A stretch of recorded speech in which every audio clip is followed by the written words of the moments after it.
আজকে যাইতেছি বাসায় 10 বছর ধরে আমি কথা কই না মতিয়ার ভাই দেখি ওই কানির মধ্যে ওখানে মোবাইল টিপতেছে। তো আজকে আমি একটু সালাম দিই মতিয়ার ভাইকে, দেখি 10 বছর ধরে তো কথা কই না, সালাম দিয়ে যায়, সালাম দিলে তো অনেক সব পাওয়া যায় এবং রাগ নাকি ভাঙ্গে। আজকে আমি সালাম দেবো। আসসালামু আলাইকুম মতিয়ার ভাই, কেমন আছেন ভাইয়া? ওয়ালাইকুম আসসালাম। ভালো আছেন তো? ভাই ভালো তো আছি, কে কার খবর নেয়?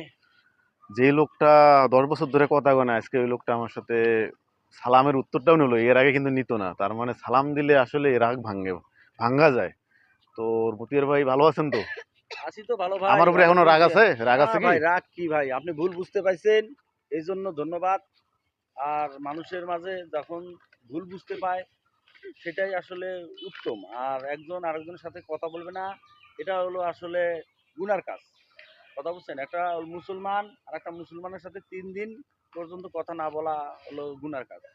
তো হোক, আপনি ভালো করছেন, আপনাকে ধন্যবাদ, আপনি আসলে ভালো মানুষ। তো বন্ধুরা, সালাম দিবেন। যে ব্যক্তি কথা বলবে না তাকে আপনি সালাম দিবেন, দেখবেন ওনার রাগটা অটোমেটিক পানি হয়ে যাবে, রাগ কমে যাবে। তো এই যে মতিয়ার ভাই প্রমাণিত, সালাম দিলাম, 10 বছর ধরে কথা বলি না, ভাইটিকে সালাম দিলাম, কথা বললো। আমরা একত্রিত হয়ে গেলাম সব, ভুলে গিয়ে আমরা একসাথে হলাম আজকে, সব ভেদাভেদ ভুলে গিয়ে। তো আসলে আপনারা সালাম দিবেন, ইনশাল্লাহ আপনার শত্রুকে সে অবশ্যই সবকিছু ভুলে গিয়ে নতুন করে বন্ধুত্ব হয়ে যাবে ইনশাল্লাহ। যে আসসালাম। 10 বছর পর যেহেতু আজকে সাক্ষাৎ হলো, চলেন চা খাই দুই ভাই। ভাই দেখেন, দেখছেন তার প্রমাণ, দেখেন ভাই, আসেন, অনেকদিন 10 বছর পর ধরে দশ কথা না, বছর আমরা এখন পরে চা খাইতে যাব। দেখেন, অবশ্যই সালাম দিবেন, সবাইকে বেশি বেশি সালাম দিবেন, ইনশাল্লাহ সব আপনার অহংকার সব চলে যাবে, অহংকার থাকবে না আপনার মনের মধ্যে। ধন্যবাদ সবাইকে। চা খেতে